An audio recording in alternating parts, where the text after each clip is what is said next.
Bill and Mary in College of Charleston. Us underachievers, we're going to step aside. Hannah and Jay are going to take two of my favorites. That's right.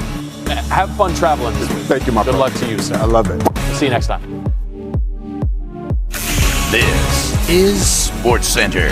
Bye, you two. Thanks. Hannah Storm and Jay Harris with you. Plenty of familiar foes meeting today in the NFL. I guess none bigger than Aaron Rodgers facing the Packers, right? Indeed, and our big three headlines on this SportsCenter begins right there, Hannah. Reunion night in Pittsburgh. Aaron Rodgers leads the Steelers against the team he spent his first 18 NFL seasons with, the Green Bay Packers. Also, the Eagles looking to get revenge for a loss in Week 6 to the Giants, while Dak and the Cowboys look to avoid the recent string of Broncos comebacks in Denver. And the 1-5 Ravens will once again be without Lamar Jackson as Baltimore takes on the Chicago Bears. With more on Jackson's absence, let's go over to Hannah. Thanks, Jay. Well, Adam Schefter joins us now. And on Friday, we were right there on NFL Live reporting that Jackson was a full participant in practice, as the team reported. It turns out that was not actually the case, and Snoop Huntley's going to start today, Adam. So please explain, what does all this mean?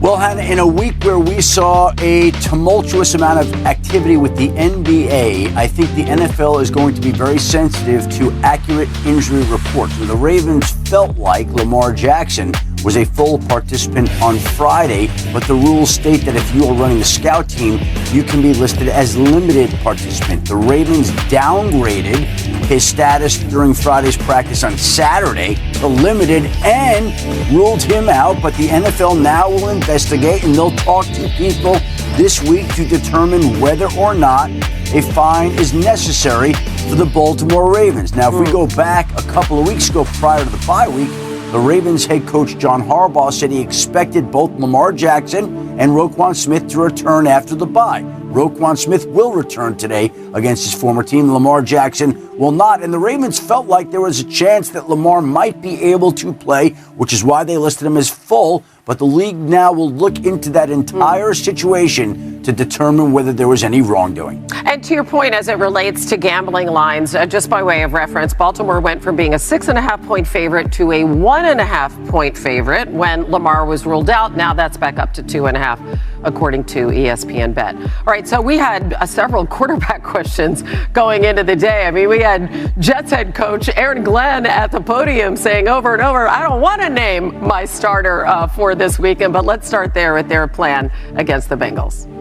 Well, Hannah, in a week in which the Jets owner Woody Johnson said that the team would be better if they could only complete a pass, they're going back to the quarterback who struggled to complete passes in Justin Fields. There was some hope that Tyrod Taylor might be able to start this week, but he's dealing with a bone bruise in his knee and did not make the trip to Cincinnati. And so Justin Fields will once again start in the Buckeye State against the Cincinnati Bengals. Keep in mind, the Jets ran the ball only 3 times in the second half. They're going to try to run the ball. And Kirk Cousins will start today for the Atlanta Falcons with Michael Penix dealing with a bone bruise in his knee. Penix already has been ruled out. This will be Cousins' first start of the season against the Miami Dolphins. The Falcons are coming off a loss against the San Francisco 49ers, and they still have to determine at the stadium this morning whether or not they will have their wide receiver Drake London, who was added to the injury report on Saturday due to a hip injury. They want to test him pregame and see how he feels before they decide whether or not he'll be available today against the Miami Dolphins. By the way, Easton Stick now becomes Cousins' backup. He was elevated from the practice squad. Okay, finally. We do know, as we reported on Friday, the Eagles ruling out A.J. Brown for today's game because of a hamstring injury. He's been in the news seemingly every week, comments in social media about the offense.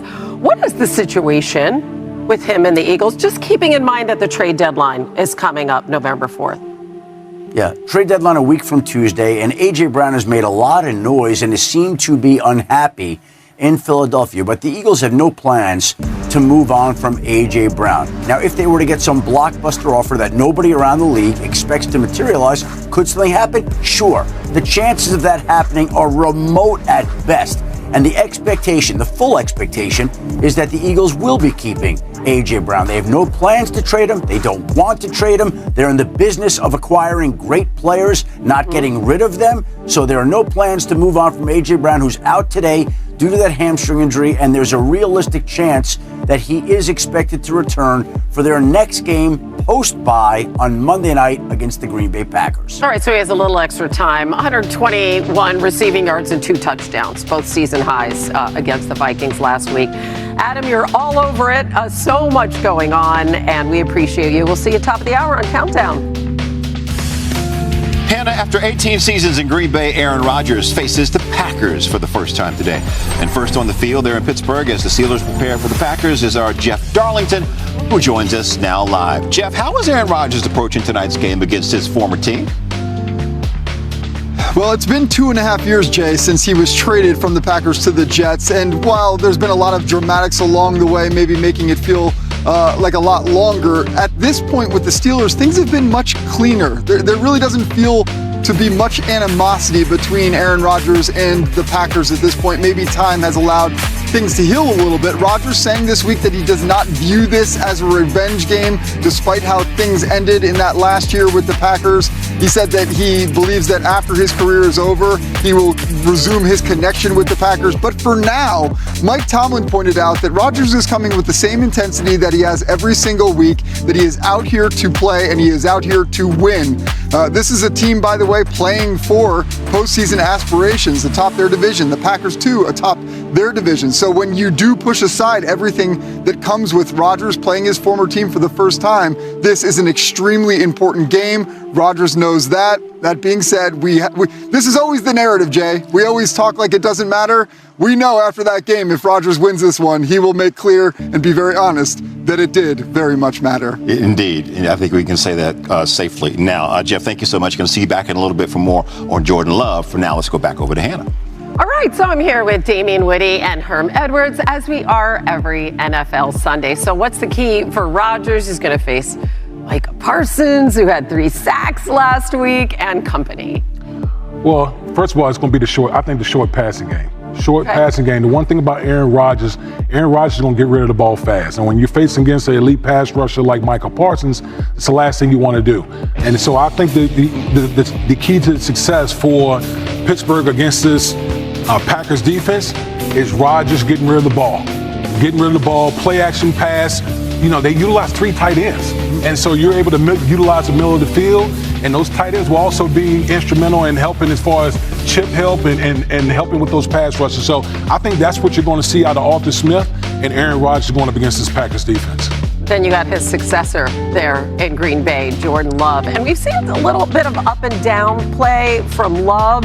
What does he need to do to get that win in Pittsburgh? Tough place. Don't try to compete against Aaron Rodgers. There you go. Jordan Love. And Damien makes a great point. Pittsburgh Steelers do a great job of pressuring the quarterback, give you a lot of different looks.